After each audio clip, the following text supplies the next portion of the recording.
అలా చేస్తే IPS లో కూడా ఒక క్రమశిక్షణ వస్తుంది. రైట్. జగదీష్ గారు,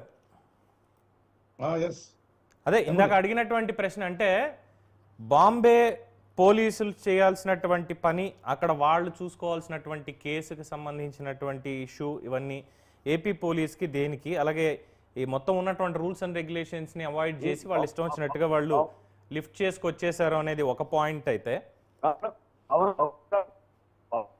బాలకోటే గారు ఒక్క నిమిషం హోల్డ్లో ఉండండి, ఒకసారి హోల్డ్లో ఉండండి. పవన్ గారు ఒక్క మాట, నేను ఒక మాట చెప్తున్నా, ఆఖరి మాట, ఇది ల్యాండ్ మార్క్ జడ్జిమెంట్ ఇవ్వాలి. డెఫినెట్ గా ఇంకా దర్యాప్తు సంస్థలు కూడా దీంట్లో ఉన్నత స్థాయిలో రావాలనేదే అందరూ అనేది. సో జగదీష్ గారు, సో ఈ కేసు వివరాలు, డేట్లు ఇవన్నీ చూసిన తర్వాత ఇక్కడ అనిపించేదంతా ఒకటే, ఇందాక చెప్పినట్టుగా అంత పెద్ద ఫ్యామిలీ వాళ్ళు కావాలి అనుకుంటే పొలిటికల్గా ఎక్కడైనా ఏదన్నా విత్ ఇన్ ఇమీడియట్ ఎఫెక్ట్ అక్కడ చేయొచ్చు. బట్ ఆంధ్రప్రదేశ్కే ఎందుకు తీసుకురావాలి? అందులోనూ ఈ కడప స్టీల్ ప్లాంట్ ఎప్పుడైతే శంకుస్థాపన కార్యక్రమం జరిగిందో ఫిబ్రవరి 15, 2023, అదే మూమెంట్లో కేసు నమోదు చేయడం అనేది అయ్యింది. అదే సంవత్సరంలో అయిపోయిన తర్వాత ఫిబ్రవరి 2వ తేదీన కేసు ఇక్కడ పెట్టారు. సో డిసెంబర్ 2023 కేసు పెట్టారు. ఫిబ్రవరి 2024లో ఇక్కడ ఏపీ పోలీసులు అరెస్ట్ చేశారు. ఈ మధ్యలో ఇన్వెస్టిగేషన్ జరగలేదు. FIR కాపీ ఫైల్ అయిన తర్వాత ఎవరిని అరెస్ట్ చేయలేదు. మరి బాంబే పోలీసులు దీని మీద ఏమీ మాట్లాడడం లేదు. బాంబే కోర్టు ఇచ్చినటువంటి రూల్స్ అండ్ రెగ్యులేషన్స్ ఏవైతే ఉన్నాయో వాటికి సంబంధించి ఏం తెలియలేదు. ఇక ఆంధ్రప్రదేశ్ వెర్షన్కి వస్తే ఎల్ఆర్ IPSలు విమానంలో ఎత్తుకొచ్చేశారు. ఎత్తుకొచ్చిన తర్వాత కోర్టులో సబ్మిట్ చేశామన్నారు. ఫాల్స్ కేసు పెట్టారు. ఫాల్స్ కేసు తర్వాత మరి కోర్టులో ఏ జడ్జిమెంట్ వాళ్ళు పాస్ చేశారు, రిమాండ్ ఎన్ని రోజులు ఇచ్చారు, ఏమీ ఒక్కటి కూడా బయటికి వీళ్ళు తీసుకురావట్లేదు. ఈ మధ్యలో ఏమైపోతుందంటే అసలు విషయం దీంట్లో, ఇది ఇద్దరి మధ్య చీకటి ఒప్పందం. ఈ చీకటి ఒప్పందంలో ఒక మహిళని ప్రతిరోజు మీడియా ట్రయల్ పేరుతోటో ఇంకో దానితోటో ఆవిడ వ్యక్తిత్వ హననం అనేది జరుగుతోంది. అది అవాయిడ్ చేయాలి. ఇక్కడ పాయింట్ అల్లా కూడా జిందాల్ వర్సెస్ జగన్మోహన్ రెడ్డి, వీళ్ళిద్దరి మధ్యలో ఎస్టాబ్లిష్ అయినటువంటి ఆ గురు శిష్యుల బంధం కానీ, వీళ్ళ మధ్యలో ఏం జరిగింది అనేది కానీ ఇవన్నీ రావాలి. మరి న్యాయ వ్యవస్థ ఏం చేస్తుందంటారు దీని మీద?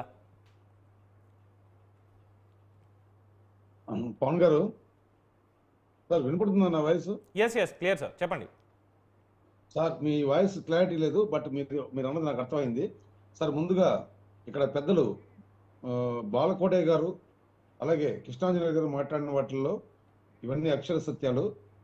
ఈరోజు బాలకోటయ్య లాంటి పెద్ద మనిషి గత 5 ఏళ్లుగా విపరీతంగా ఆంధ్రప్రదేశ్ కోసం, ఆంధ్రప్రదేశ్ ప్రజల కోసం పోరాడుతున్న వ్యక్తి నోటి వెంట కూడా ఈరోజు ఒక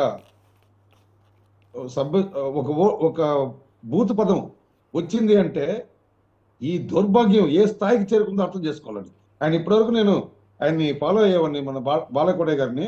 ఆయన ఎక్కడ తప్పుడు మాట మాట్లాడేవాడు. ఆయన చాలా పేషెన్స్తో ఉండేవాడు. ఆయన ఈ రోజు అన్నాడు ఒక మాట, అంటే ఆయన ఇది ఎత్తి చూపడం కాదు, కానీ అలాంటి వాళ్ళకు కూడా కోపం తెప్పించే స్థాయిలో ఈ జగన్మోహన్ రెడ్డి గత 5 ఏళ్ళుగా పరిపాలన చేశాడు అంటే, సార్ మామూలుగా పెద్దలు మామూలుగా ఏదైనా కృష్ణుడి నాటకం చూసినప్పుడు, అంటే మీకంటే కూడా మేము కాస్త వయసులో పెద్దవాళ్ళం కాబట్టి, ఆహా జగన్ నాటక సూత్రధారి అనే ఒక ఓడు వాడేవాళ్ళు. అంటే సినిమాలో చూస్తుంటే మనం బయట కూడా, అంటే లోక కళ్యాణం కోసం ఆ శ్రీకృష్ణుడు చేసే నాటకాలు, మన కోసం చేసే నాటకాలు మనల్ని రంజింపజేసేవన్నమాట.